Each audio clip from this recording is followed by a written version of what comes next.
su programa, pero déjame saludar, Toño, en la mesa de seguridad al maestro Pepe Reveles, que mucho tendrá que aportar acerca de esto que acabamos de escuchar y si así lo considera él, porque ayer lo entrevistábamos mientras estábamos también en compañía de Israel Vallarta. El maestro Pepe Reveles, más de 50 años en el periodismo, Premio Nacional de Periodismo, autor de libros como Necropolítica y Narcogobierno, y hoy, más relevante que nunca, el affair Cassés, la indignación, la indignante invención de culpables en México del maestro Pepe Reveles, a quien ya sabe que respetamos y admiramos. Déjame saludar también, Pepe, al abogado César Gutiérrez Priego, amigo de este espacio, que también es de él y que está siguiendo todos estos temas. Ya regresó el maestro Paco Cruz para esta mesa de seguridad. Si gustas, nos arrancamos, Pepe, con este tema o con el que tú gustes. Bueno, me gustaría reiterar un poco el tema, ya no tanto del propio Israel frente a la justicia, sino el tratamiento que algunos periodistas, como Ciro Gómez Leiva, le dan al asunto. Es decir, como un conductor de un programa de televisión es capaz de ponerse por encima de una decisión judicial bueno, primero de la jueza Mariana Vieira Valdés y después de un tribunal colegiado.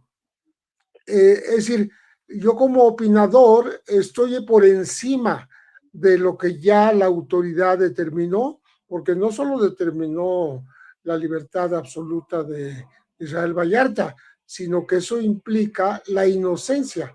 Y al seguirlo llamando secuestrador, pues lo que está haciendo es reiterar una mentira en contra de la verdad oficial.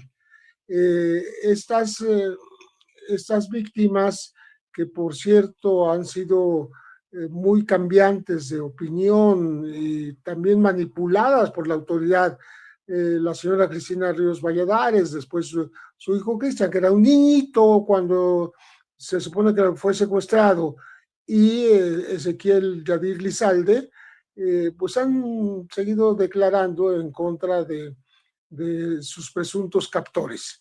Ya sabemos, se ha recordado muchas veces, cómo el montaje, el show televisivo que armó García Luna el 9 de diciembre de 2005 no tuvo nada que ver con la realidad, porque había ocurrido el día anterior la detención de Israel y de Florence a una hora más o menos de las 11 de la mañana, y estuvieron toda la noche detenidos, ella en una camioneta frente al Monumento a la Revolución y él ya adentro de los separos siendo torturado, y luego fueron sacados para ser llevados como si hubieran dormido en el rancho Las Chinitas, lo cual ya se sabe que es absolutamente falso, y se descubrió en el programa Punto de Partida cuando la propia Florence habla y dice: a nosotros nos estuvieron el día anterior.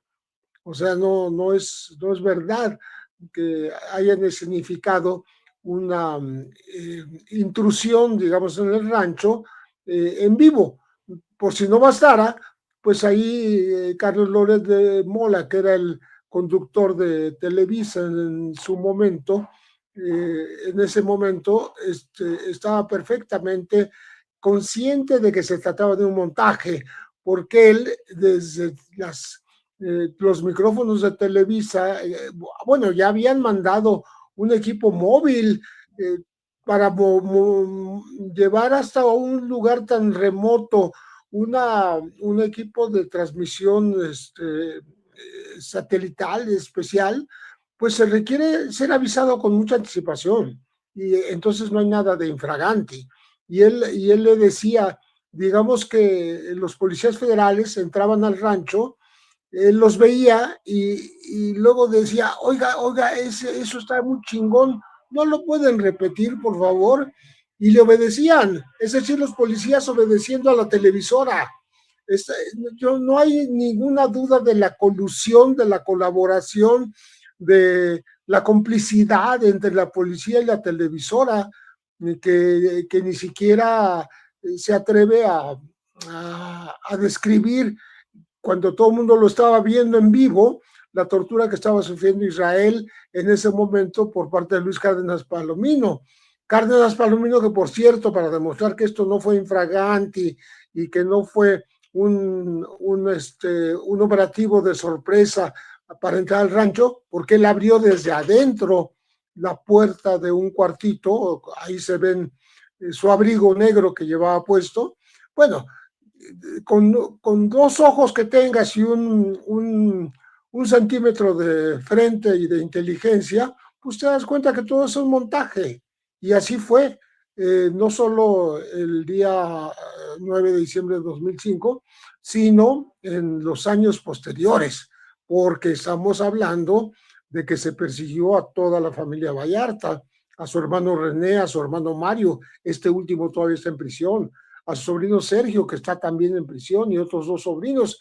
En fin, hay una fabricación que no es nada más el show televisivo, es un efecto corruptor, como dijo la Suprema Corte, que afectó todo el proceso, y todo lo que se haga después está perfectamente contaminado, porque empezó contaminado. Hay eso se dijo, lo del efecto corruptor, lo dijo el ministro Saldívar cuando decretaron la libertad de Florence y su salida inmediata a Francia en enero de 2013. Entonces, el caso está lleno de pormenores que hacen pensar que no hubo nada casual, todo fue armado por la autoridad, pero en complicidad con las televisoras. Todo absolutamente. Ni siquiera sabemos a estas alturas de dónde salieron los rehenes, porque esos 3 presuntos rehenes no estaban en el rancho en el día anterior, sino que se montaron esa misma madrugada, y fue cuando ya se pudo hacer el show.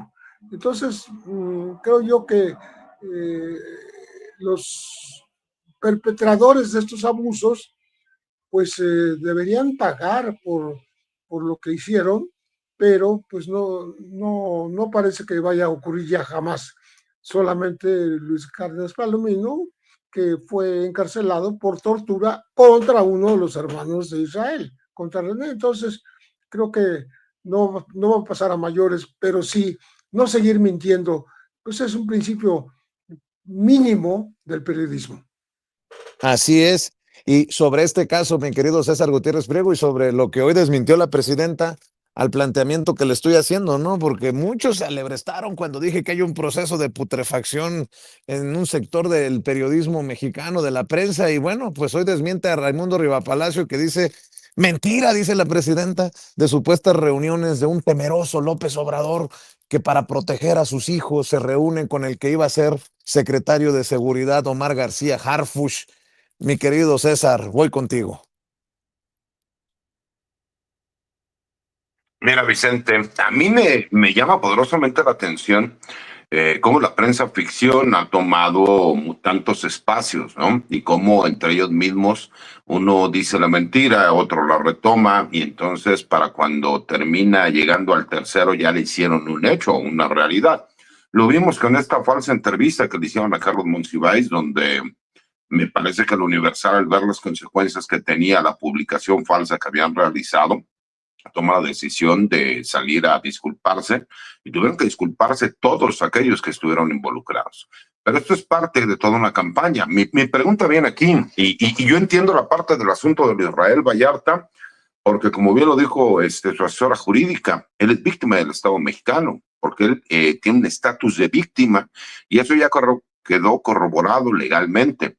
El hecho tiene que ver también cuando ves a personajes como Roberto Gil, quien fue el secretario particular de Felipe Calderón, que él tiene conocimiento de qué fue lo que sucedió, que ahora sale a darle apoyo a Ciro Gómez Leiva y a señalar que incluso esto es culpa de Andrés Manuel López Obrador, porque traen una campaña en donde se han dado cuenta que tienen que acabar con Andrés Manuel López Obrador y todo lo que huela a Andrés Manuel López Obrador para poder ir en contra, entonces sí, del partido, del movimiento de Morena y de la presidenta, que es el objetivo principal que ellos están buscando. Y eso por su grave problemática, pero para ellos mismos, porque las mentiras que ellos van señalando y que les ha servido, les ha ayudado a poder ir generando la agenda de medios informativos, hacen que el gobierno desgaste el tener la oportunidad de seguir con las propuestas para salir a desmentir estos puntos. La mañana del pueblo sirve y ayuda mucho, pero se necesitan más medios independientes, más medios como el tuyo, como de muchos otros compañeros que apoyan en este sentido. Y cuando tú te das cuenta que ves un personaje como Ciro Gómez Leiva, como un Raimundo Rivapalacios, que salen a decir mentiras, que salen a justificar el hecho de que fue un montaje, que sí se reconoce a Florence Cassés por el hecho de ser extranjera y porque hubo un gobierno extranjero que apoyó a la ciudadana francesa, y que entonces a ella sí tiene derecho a obtener justicia, pero al mexicano no se lo das, y en vez de cuestionar el mal funcionamiento, el mal trabajo, el montaje que se hizo, la tortura, la simulación de hechos con apariencia de delito por parte de Genaro García Luna, salen a justificarlo y a decir que Vallarta no estaría libre si no hubiera sido por todas esas violaciones al debido proceso, las cuales supuestamente hicieron que todas aquellas pruebas que se habían ofrecido, que además, como Pepe ya lo ha demostrado y lo ha dicho, eran falsas, estaban simuladas con supuestos secuestrados que en realidad no habían estado secuestrados, que fueron personas que las llevaron a declarar, que en un primer momento dicen que no conocen a Israel Vallarta ni a Florence Cassés, que fueron detenidos en lugar distinto, pero que posteriormente vienen las torturas, las amenazas. Entonces ellos rectifican y dicen, no, bueno, sí, entonces sí eran, yo me encontraba en ese momento en una situación de desconocimiento, pero ahorita sí puedo decir que son estas personas. Y ahí es donde viene, me parece, la pregunta más importante de todas, mi querido Vicente, Paco, Pepe. ¿Qué le sabe Genaro García Luna a todos estos periodistas como Ciro Gómez Leiva, como Loret de Mola, para que lo defiendan tanto? ¿Qué le sabe? O me parece que, ¿qué le deben ellos a Genaro García Luna para el día de hoy seguirlo protegiendo tanto, cuando él ya se encuentra incluso sentenciado en los Estados Unidos? ¿Qué le deben o qué le sabe a estos personajes? Y no me vengan con que lo que pasa es que la verdad ante todo, Ciro Gómez Leiva entiende y sabe que la realidad y la verdad jurídica es lo que la ley señala como una realidad. Él no puede aferrarse a decir que su trabajo y línea de periodismo de investigación lo llevan a seguir señalando a una persona que ante las autoridades judiciales él no es culpable y es inocente, porque así se dio la resolución de los delitos que le imputaron en su momento. Eso, por supuesto, genera una responsabilidad. Eso ya lo dijo Israel Vallarta, lo hará valer en su momento, de acuerdo a los cauces legales que se tienen que llevar a cabo, pero que parecería que hay un bloque, un grupo de periodistas, de estos periodistas que se han sentido intocables durante tantos años, en donde el mismo Ciro es víctima, porque todos sabemos el atentado que él sufrió en su momento, él es víctima y no puede ponerse en el lugar de una víctima que fue falsamente acusado, porque para él no importa lo que diga la autoridad judicial, lo que él piense, lo que él crea, y por eso me quedo con la fábula que comentó Israel Vallarta. Tiene usted razón, Ciro, el pasto es azul, ¿no? Y eso me parece muy importante. Me gustó mucho cómo dio la réplica Israel. Después me parece que Ciro lo que intentó fue provocar a la esposa de Israel para él tratar de victimizarse, porque eso es algo que Ciro Gómez Leiva sabe hacer muy bien. Y después vemos, como te digo, a personajes como Roberto Gil, que ya se va vislumbrando que él va a ser el abogado defensor de Ciro Gómez Leiva, porque eso es algo que ellos manejan mucho. Recordemos que él es sobrino del finado Javier Cuello Trejo, que está asociado con Javier Cuello Suárez, que es el hijo de Javier Cuello Trejo, con quien trabaja en la parte jurídica, y que muy seguramente ellos van a ser los abogados que van a defender a Ciro Gómez Leiva. ¿Por qué? Porque a ellos les importa, les interesa tener ese tipo de contactos con ciertos periodistas para algunos puntos de interés que les interesa meter en medios nacionales, utilizarlos, como lo hemos visto con el asunto de Maru Campos, Francisco Javier García Cabeza de Vaca, etcétera, etcétera, etcétera. Fíjate que estaba pensando, ¿no? Una de las reflexiones y de los temas que le iba a plantear a la presidenta, por cuestión de guardar las formas, porque nosotros no queremos andar violando el reglamento como constantemente se viola, era este caso de la DEA, que se está hablando mucho en Estados Unidos, porque ya la gobernadora de Nuevo México, Paco, intenta cobrarle al gobierno federal, al gobierno de Estados Unidos, al gobierno de Donald Trump, lo que le ha generado de daño el hecho de que la DEA haya estado dejando pasar cargamentos de fentanilo entre creo que el 2023 y el 2025. Y esto pues sería una traición a la cooperación entre México y Estados Unidos para frenar el narcotráfico. Pues dicen que México es el culpable de todos los males en este problema. Pues resulta que Nuevo México, el estado de Estados Unidos, Nuevo México, demandaría a la DEA por esta estrategia fallida tipo rápido y furioso de dejar pasar los cargamentos para hacer casos más grandes, y resulta que pues se envenenó a muchas personas del lado estadounidense. Lo que estamos viendo y de lo que nos estamos enterando, Paco. Mira, Vicente, César y Pepe, aquí lo hemos dicho varias veces, ¿no? El problema, ¿por qué Estados Unidos está inundado de droga? ¿Por los cárteles mexicanos o por cualquier organización mexicana? No, está inundado de droga por dos razones. Una, porque digamos, hablemos del fentanilo, que es lo que están usando ahora. Porque el fentanilo lo fabricaron ellos y ellos lo metieron como prescripción médica para buscar alternativas a los opioides naturales. Y segundo, ¿por qué está en la calle el fentanilo? Pues no se puede explicar si no hay la cooperación y coordinación de la DEA. No es que hablemos ahora de la corrupción o que la gobernadora de Nuevo México hable de la corrupción de la DEA, es que es histórica. Si nos atenemos a la creación de la DEA desde 1973, Estados Unidos, nunca la DEA cumplió, nunca. De hecho, se convirtió en un administrador. Así que Michelle Lujan Grisham, que es la gobernadora de Nuevo México, tiene razón. Tiene razón como nos explicamos que 33,000 pandillas censadas en Estados Unidos distribuían droga, y que ellos no reconozcan que son cárteles por lo menos regionales, pues ese es por el prurito de no decir que no somos México, pero las pandillas, las mafias primero de Estados Unidos evolucionaron a pandillas, y las pandillas distribuyen droga en todo Estados Unidos.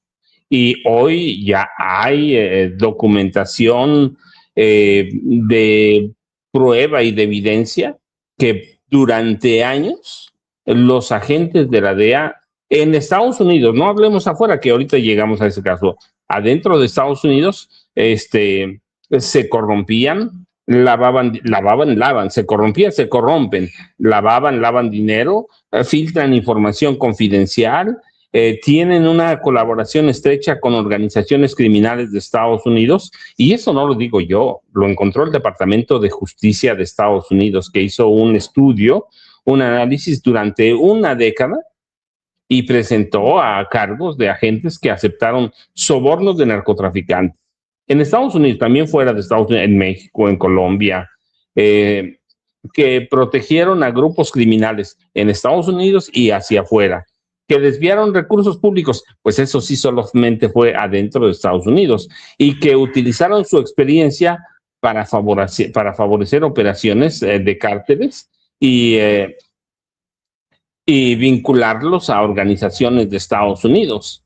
Aquí yo lo platicamos hace por lo menos 2 años, yo recuerdo cuando les dije la DEA despidió en 2022 con mucha discreción a Nicolás Palmeri, que era un tipo corrompido hasta la médula. Nicolás Palmeri era el director regional de la DEA, controlaba de Canadá, México y de México hasta abajo. Todo lo controlaba Nicolás Palmeri. Y ellos no hablaron de corrupción, hablaron de conductas indebidas. ¿Qué son conductas indebidas? Corrupción. Recibías también sobornos de abogados de capos de narcotráfico, no solo en efectivo, recibía en especie. Su esposa trabajaba con estos abogados de los cárteles y les pasaban información.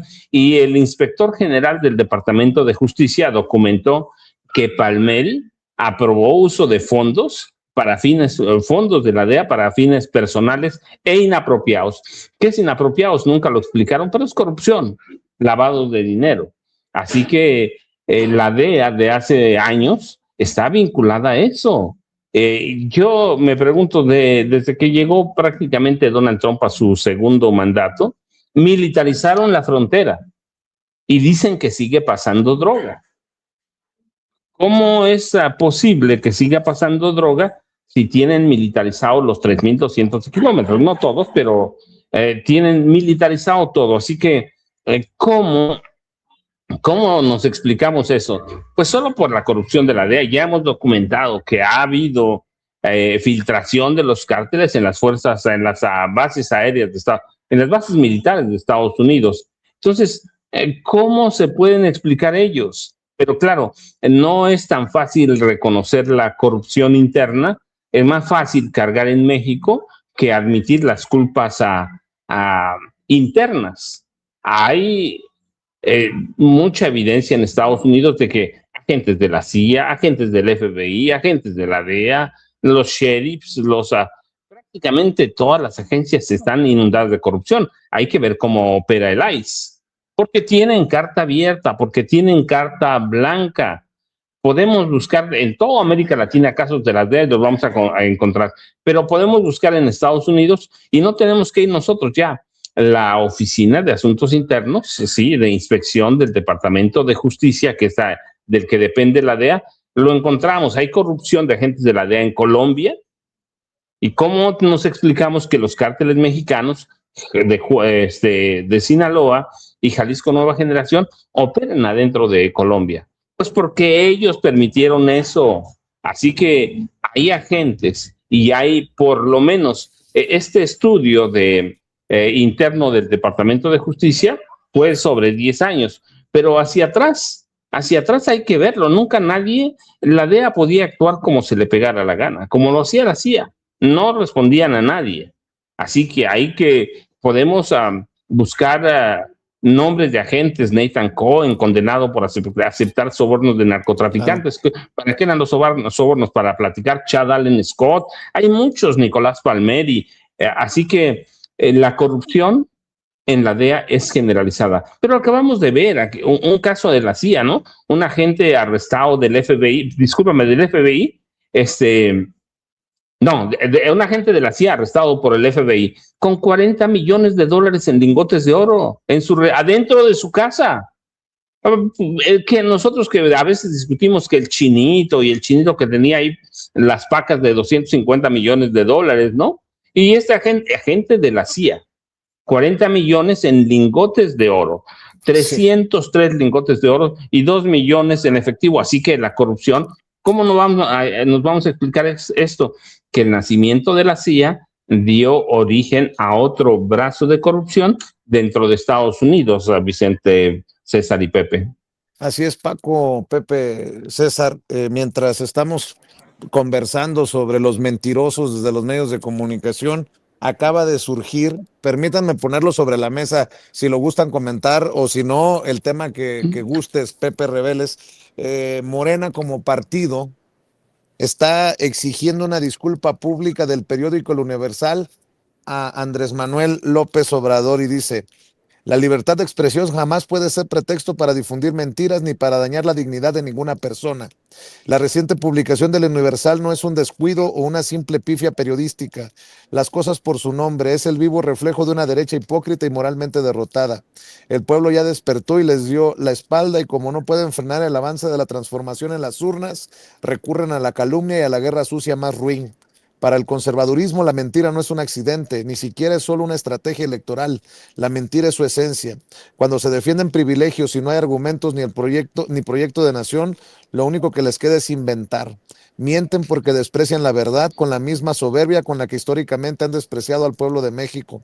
En su desesperación no les importó profanar la memoria de Carlos Monsiváis, un hombre de una ética intachable que siempre caminó del lado de las causas justas y a cuya familia reconocemos por salir a defender la verdad. Usar su nombre en un texto apócrifo para golpear al dirigente histórico de nuestro movimiento, inventando bajezas y recurriendo a prejuicios, es de una cobardía inaceptable.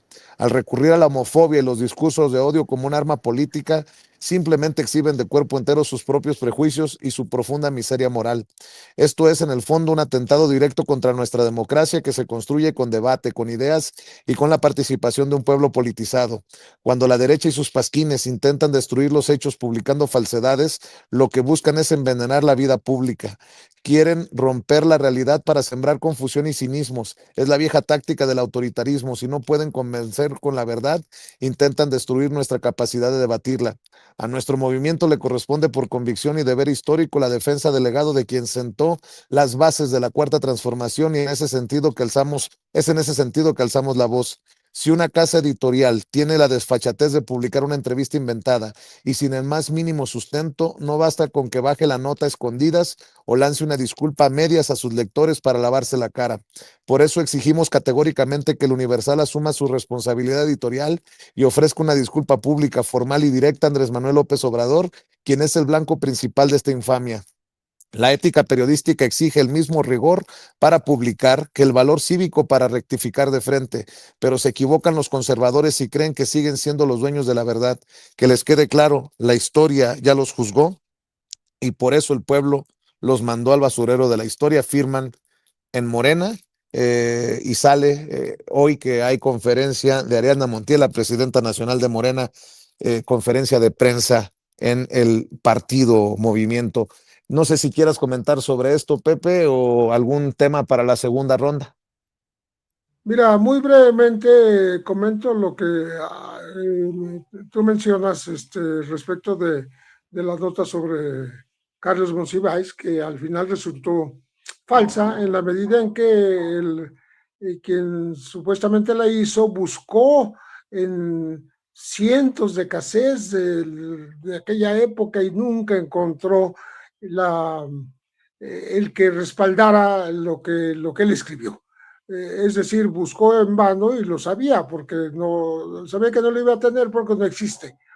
Pero no es lo grave que haya inventado a partir de no tener una grabación con el escritor, sino que comete varios errores. Uno de ellos, colocar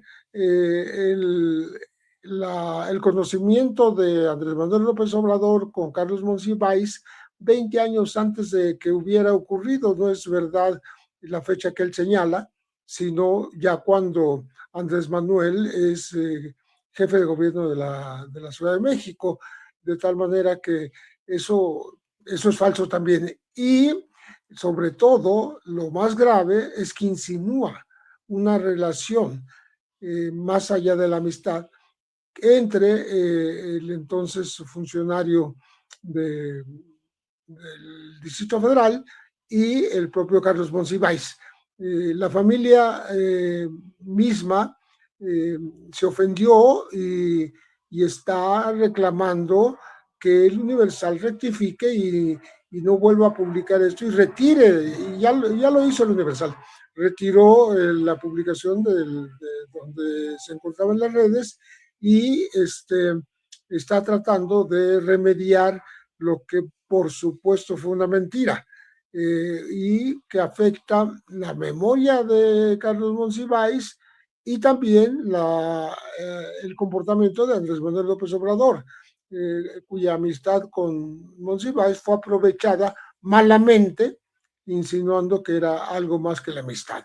Entonces, creo que ya se demuestra ahí cómo un medio escrito es capaz de inventar toda una historia y las declaraciones a partir de una entrevista inexistente o por lo menos no grabada, o que dijo otras cosas, Monsiváis, que no fueron registradas por este periodista. Pero bueno, yo sí quisiera comentar otro asunto totalmente diferente, pero igualmente importante. Ayer en la Comisión de Derechos Humanos de la Ciudad de México se presentó un alegato en favor de Brenda Quevedo Cruz, del caso Wallace, que está igualando casi los 20 años de Israel sin sentencia y que sigue presa porque está en su domicilio, pero con un grillete sin poder salir a la calle, vigilada por guardias afuera de su domicilio, y no se le ha condenado porque no hay pruebas de su participación en el presunto secuestro, asesinato y descuartizamiento de Hugo Alberto Wallace. Estuvo presente en esta rueda de prensa en la Comisión de Derechos Humanos del DF el propio Ricardo Rafael, quien dice dos cosas entre muchas que menciona en su libro Fabricación. Se llama Fabricación porque el caso fue fabricado de principio a fin, que son muy relevantes. Una, demuestra que más de un año después de haber presuntamente sufrido esta muerte y este descuartizamiento y esta llevada de los restos del cuerpo por la propia Brenda al canal de Cuemanco, donde lo estuvo buscando cinematográficamente con una escenografía montada la señora Wallace en su momento, demuestra que la mujer con la que tuvo una hija, Claudia Muñoz, que vive en Estados Unidos, dijo que él le habló más de un año después de muerto. Es decir, se comunicó con ella porque quería ver a su hija. Nunca la vio, pero sí habló por teléfono, y entonces está demostrado que este señor no ocurrió lo que dicen que le pasó, que fue muerto y cortado en pedacitos. Y segundo, sobre el móvil, hay una parte del libro de Ricardo Rafael, al final, casi del escrito de Fabricación, que menciona cómo Edgar Valdés, la Barbie, le dijo estando en el altiplano a César Freire, otro de los encarcelados por el caso Wallace bajo tortura, le dijo Edgar Valdés, es que se nos fue con una tonelada de cocaína. Es decir, Hugo Alberto era traficante y traficaba para Arturo Beltrán Leiva y para la Barbie, y se quedó con una tonelada que no pagó. Eso podría ser suficiente para que la madre de Hugo Alberto, Isabel Miranda, lo ocultara mediante este montaje, que yo creo que es la impostura más grande que este país ha vivido, porque es una madre que presenta a su hijo muerto y descuartizado cuando existe y está en Estados y se comunica con la madre de su hija a los Estados Unidos. Oiga, no hay cosa peor que eso, ¿no? La propia señora Wallace, que hay quien afirma que no murió tampoco, hace poco, y estarán juntos madre e hijo, no lo sé, pero ella, no hay certificación total de que haya muerto, pero bueno, De todas maneras, lo de su hijo es innegable. Su hijo no estaba muerto después de estos acontecimientos del 11 al 12 de julio de 1985. Perdón, 95. Entonces, pues creo que es hora de que la autoridad pues ya declare culpable o inocente a Brenda Quevedo, porque tiene casi 20 años sin sentencia, encarcelada, y ahora con un aparato en el tobillo para que no pueda salir de su casa. Entonces, creo que es un caso que merece la pena analizar y sobre todo, pues, luchar por la libertad inmediata de Brenda. Definitivamente, querido Pepe, uno de los temas que traemos ahí también para planteamientos a la presidenta, que amerita también un gran debate, una gran exposición, si me permites decirlo, y bueno, así como ella, como Israel, estamos seguros que no son los únicos casos. Déjame retomar también con César Gutiérrez Priego, el abogado César Gutiérrez Priego, la columna que escribes, mi querido César, en La Silla Rota, Venganza del Mayo de la mano de la DEA. ¿La caída del Mayo Zambada fue una captura por un golpe de suerte o la consumación de una venganza estratégica que redefinió el poder de la DEA? Hablando de la DEA, precisamente, mi querido César. Es correcto, Vicente. Yo sigo insistiendo que la información que nosotros tenemos, porque no hay una versión oficial, es que hubo un supuesto secuestro por parte de uno de los hijos del Chapo Guzmán, en donde, sin poder corroborarlo, me parece que hubo agencias norteamericanas que estuvieron involucradas, o por lo menos que tenían conocimiento que se iba a llevar a cabo, porque es imposible que haya llegado un avión como llegó y que ya lo estuvieran esperando agentes del FBI para realizar la entrega del narcotraficante más buscado de los últimos 40 años, no solo en México, sino a nivel mundial. Y eso me parece que ha hecho también incluso una lucha entre los líderes de las diferentes facciones de lo que en su momento fue el cártel más poderoso del mundo, que es el cártel de Sinaloa, que en realidad es el cártel del Pacífico, pero conocemos como cártel de Sinaloa.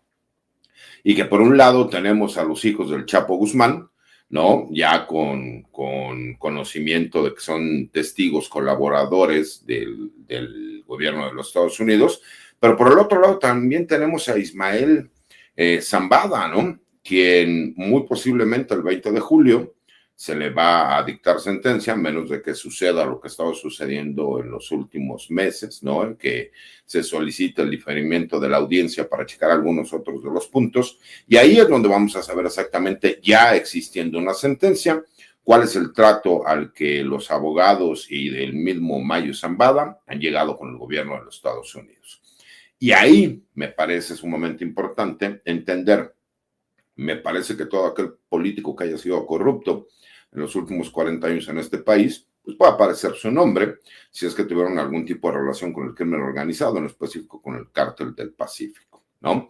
Y aquí es donde vemos, obviamente, pues el juego político que la DEA está utilizando, porque no nos debe de extrañar que existe una venganza en contra de Andrés Manuel López Obrador, pues derivado de lo que sucedió con el asunto del general Salvador Cienfuegos, que ya conocemos la historia, lo hemos platicado muchas veces aquí en tus espacios, mi querido Vicente, donde yo lo he dicho, no es tanto en mi devoción al general Cienfuegos, pero que en realidad lo que se publicó en su momento no alcanzaba ni para una amonestación pública, no sabemos qué hubiera pasado si el juicio se lleva en los Estados Unidos, y no sabemos más allá de la información que se dio a conocer y que la hizo pública el gobierno del expresidente Andrés Manuel López Obrador, que la realidad es que eso no alcanzaba ni para una amonestación pública. El problema, y en una realidad que nadie puede negar, existe realmente una afrenta por parte de la DEA, nos damos cuenta con las declaraciones de su director. Me parece que todos los mexicanos de bien lo que queremos es que los grupos criminales obviamente sean combatidos, no solo por México, sino por todas las autoridades del mundo, porque en realidad los cárteles mexicanos, y es un punto que se tiene que reconocer y entender, las 5 organizaciones criminales más poderosas del mundo, 2 tienen su asiento en México, que es el Cártel Jalisco Nueva Generación y el Cártel del Pacífico. El mismo gobierno de los Estados Unidos ha reconocido que tienen los mejores resultados en los últimos 40 años en la lucha en contra del crimen organizado y con el apoyo de las autoridades mexicanas. Tenemos a un Donald Trump que sale en su red social como Truth Social, en donde señala que la frontera sur de los Estados Unidos, que viene siendo la frontera norte de México, es la más segura que ha existido en toda la historia de la relación entre Estados Unidos y México. Y 3 días después escuchamos al secretario de Seguridad, Mark Milley, decir que no hay un solo centímetro en la frontera de México hacia los Estados Unidos que no esté gobernada o manejada por los grupos criminales. Para que eso pudiera existir, mi querido Vicente, pues obviamente tendría que existir corrupción en ambos lados de la frontera. ¿Por qué? Pues obviamente nosotros la frontera que tenemos con los Estados Unidos, pues se tienen que hacer operativos y trabajo espejo para que pues, pueda funcionar el trabajo de seguridad y de prevención de los delitos que se está buscando. Cuando tú escuchas eso, pues te das cuenta que existe más un tinte de carácter político porque ellos reconocen que ha bajado en un 60% incluso la introducción ilegal de drogas hacia los Estados Unidos y de un 70% incluso el del fentanilo, lo cual pues te demuestra que también tiene que ver con cuestiones geopolíticas, el hecho de las declaraciones que realizan, porque por un lado reconocen el trabajo que han realizado las autoridades mexicanas, como en el operativo para la detención del Nemesio Ceguera Cervantes, que termina en su abatimiento, en donde reconocen que incluso ellos mismos les sorprende el grado de cooperación que existe por parte de las autoridades mexicanas, pero por el otro lado dicen que no es suficiente y que los grupos criminales siguen teniendo control. Eso te demuestra que los temas políticos enfocados hacia lo que viene, que son las elecciones de noviembre en los Estados Unidos, y tú entiendes el contexto también, por tener familia y por haber vivido también en los Estados Unidos, pues hace que el tema de lo que sucedió en Irán y que realmente fue una derrota para el ejército más poderoso del mundo, que es el de los Estados Unidos, y que sus aliados no quisieron cooperar con él, pues obviamente genera que exista un ataque político en contra de México, y que además no es un hecho único y que se sabe que llevan varios años con esta narrativa y con este golpe blando, que lo iniciaron desde el sexenio de Andrés Manuel López Obrador, que siguen señalando mentiras. Bueno, así como ahora señalan que supuestamente Andrés Manuel López Obrador tenía o tuvo en su momento amoríos con Carlos Monsiváis, lo cual ya fue obviamente desmentido, pero que me parece correcto el hecho de que le exijan al Universal no solamente salir y disculparse con la familia de Monsiváis, sino también tendría que disculparse con Andrés Manuel López Obrador, porque me parece que incluso es un plan con maña, porque dejas ahí la idea. Acuérdate que una mentira repetida 1000 veces, aunque no sea verdad, se queda en el colectivo de la gente. Y como lo decía el mismo Andrés Manuel López Obrador, lo que no mancha tizna. Y esa es la intención con la cual lo están realizando. El hecho de que digan que supuestamente Andrés Manuel López Obrador tuvo una reunión con Omar García Harfuch para proteger a sus hijos, pues me parece que es completamente ilógico, porque si ellos dicen que supuestamente desde Palenque se sigue ordenando todo lo que se tiene que llevar a cabo en el gobierno de México, pues qué necesidad tendría Andrés Manuel López Obrador de hablar con Omar García Harfuch si puede hablar directamente con la presidenta de México, la doctora Claudia Sheinbaum. Pero es parte de ir haciendo una generación de dudas en donde la gente en ciertos colectivos, en estos grupos de WhatsApp, del chat de las tías, en donde ellos terminan creyendo cualquier cosa que les digan, por más que les demuestres que no existe. Es como cuando decían que el artículo 139 de la Constitución mismo que no existe, pero que no importa porque ellos ya tienen una idea, ¿no? Derivada de los prejuicios que tienen en contra de todo lo que tenga que ver con gobiernos de izquierda. Pero que vemos que efectivamente la doctrina Monroe se ha actualizado y se ha llevado a los tiempos actuales, en donde América es para los americanos, pero en el sentido de que el continente americano tiene que ser de acuerdo a lo que el gobierno de los Estados Unidos busca y quiere. Y hay que recordar cómo lo han estado buscando. Y los dos países que más han estado luchando en este país, en este continente, pues son los dos países más importantes y con mayor poder nacional, como Brasil y México, ¿no? ¿Por qué? Porque incluso Colombia acaba de caer.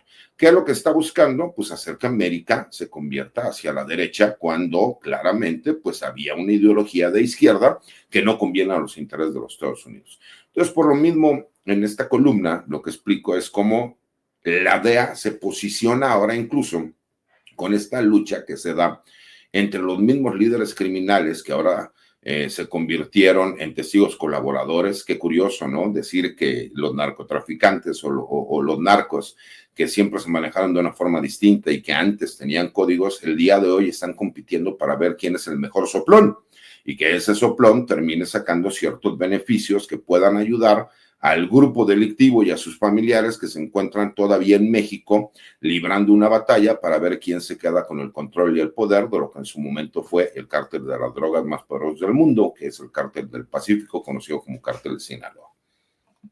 Pues qué interesante, ¿no? La trompización de América Latina, mi querido César Gutiérrez. Pero aprovechando, mi querido César, tus redes sociales, tus canales, tus trincheras, tus espacios, ¿por qué no compartes la información con la audiencia? Por supuesto, Vicente, muchas gracias. Mira, los invito a que me sigan en mi cuenta de X, que es @CesarGutiPrim, a mi cuenta de TikTok, donde subo ciertos comentarios y videocolumnas, que es @CesarGutiPri1. Y por supuesto, hoy no podemos dejar, ¿no? Pues de apoyar a la selección, porque hoy, y para que quede claro, vamos a ganar 3-1, mi querido Vicente, ¿no? Más allá de todo lo que se ha generado, y me parece que es muy importante decirlo, todos tenemos a lo mejor algún conocido o algún amigo que es ecuatoriano, y no tenemos ningún problema con el pueblo de Ecuador. Por supuesto que tenemos una rencilla personal con su presidente, este personaje que nació en Miami y que lo hicieron presidente en Ecuador por intereses del gobierno de los Estados Unidos, pero con los hermanos ecuatorianos no tenemos ningún problema. Pero aún así, queremos que gane México. Y nada más les recuerdo, en más de 60 años de historia, en partidos oficiales México nada más ha perdido 2. Entonces, si quieren hacer la hombrada, que la hagan, pero hoy gana México y vamos a ganar 3-1. Es más, el gol de Ecuador va a ser autogol de México. Escoja la Ay, que mi querido César, y tus puntadas. Recuerde que el maestro Pepe Reveles no tiene redes sociales, pero es flamante Premio Nacional de Periodismo. Y como está el tema de Israel Vallarta y Florence Cassés en la mesa con estos este encontronazo que tuvieron Mari Sainz, su esposa, y el propio Israel Vallarta con Ciro Gómez Leiva en Radio Fórmula, le recuerdo que el maestro Pepe Reveles es autor de uno de los libros que registra pues precisamente este tema de Israel Vallarta y Florence Cassés, el affaire Cassés, la indignante invención de culpables en México. Ahora sí, déjenme cerrar con usted, maestro Paco Cruz. ¿Con qué cierras? No sé si quieras poner otro tema sobre la mesa o comentar sobre los que están, mi querido Paco. No, mira, Vicente, yo creo que tenemos que cerrar con lo de la DEA. ¿Por qué criticar a México? ¿Por qué atacarla ahora? Para mí no es la DEA, también es la CIA y todos le están entrando porque estamos a 4 meses de las elecciones de Estados Unidos, las de medio término. Si Donald Trump llega a perder, se acaba su gobierno. Y solo recordar que durante sus 2 campañas presidenciales, atacar a México fue una estrategia altamente redituable para Trump porque le permitió galvanizar a su base electoral nacionalista, utilizar una retórica polarizante sobre migración y seguridad que incluye el narcotráfico, convirtió sus mensajes de campaña en fáciles de recordar y está con este descrédito que tiene por la vergonzosa derrota ante Irán, pues tienen que explotar otra vez a México.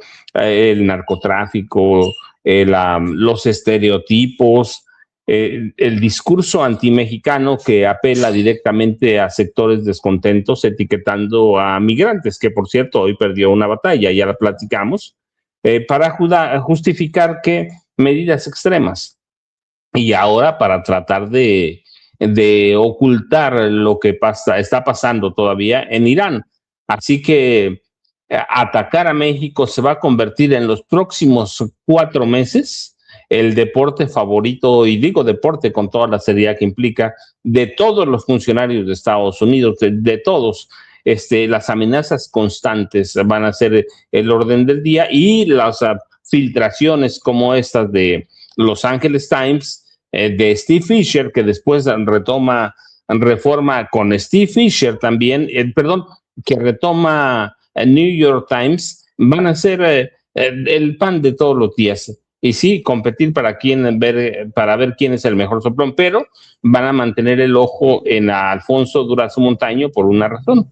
Es el presidente del Consejo Político Nacional de Morena, así que él va a ser el visible, él va a estar ahí, y el otro, Américo Villarreal, claramente, porque pues allá tienen a Francisco Javier García Cabeza de Vaca, y debemos primero acostumbrarnos a eso. Segundo, ver cómo va a lidiar Morena. Ariadna Montiel Reyes es la responsable de eso. Y tercero, cómo van a lidiar con las cuestiones de tecnología, electrónicas, para evitar o frenar un eventual fraude con el apoyo de la CIA y de la Mossad, de los servicios de inteligencia de la red. Así que vamos a vivir estos tiempos. Yo digo, la primera campaña de Trump la vivimos así, la segunda igual, y esta es su tercera campaña por elecciones de medio término para evitar que pierda el Partido Republicano. Si el Partido Demócrata logra capitalizar todos estos errores de Donald Trump, seguramente estaremos viendo lo último de la presidencia de Donald Trump, y por eso tiene que apresurarse a intentar desestabilizar al gobierno de Claudia Sheinbaum Pardo. Vicente, yo ya sabes, @Paco Cruz Jiménez en X, antes Twitter, Francisco Cruz Jiménez en Facebook. Nos vemos mañana temprano. Un abrazo, César, un abrazo, Pepe. Nos vemos mañana temprano, Vicente, o antes, si pasa. Y nosotros te vemos a las 5 en la videocharla cruzada, a las 5 en los canales de Julio Astillero. Gracias, mi querido Paco, gracias, mi querido Pepe, gracias, César Gutiérrez Friego. Estamos al pendiente. Que tengan excelente día. Le quiero agradecer al buen Toño Ruiz, porque primero fue Toño, después fue Jaime Hernández, pero fue Toño el que me alertó de esta situación en la Suprema Corte de Justicia de Estados Unidos. Y ahora sí que, mi querido Toño, qué bueno.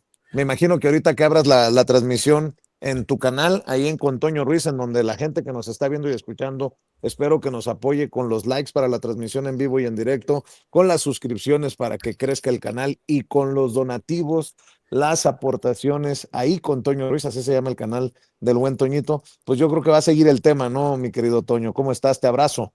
Vicente, te saludo con mucho gusto. Sí, no, mira, era un tema que nos preocupaba a muchos de nosotros. Es un tema extremadamente importante para los mexicanos en los Estados Unidos.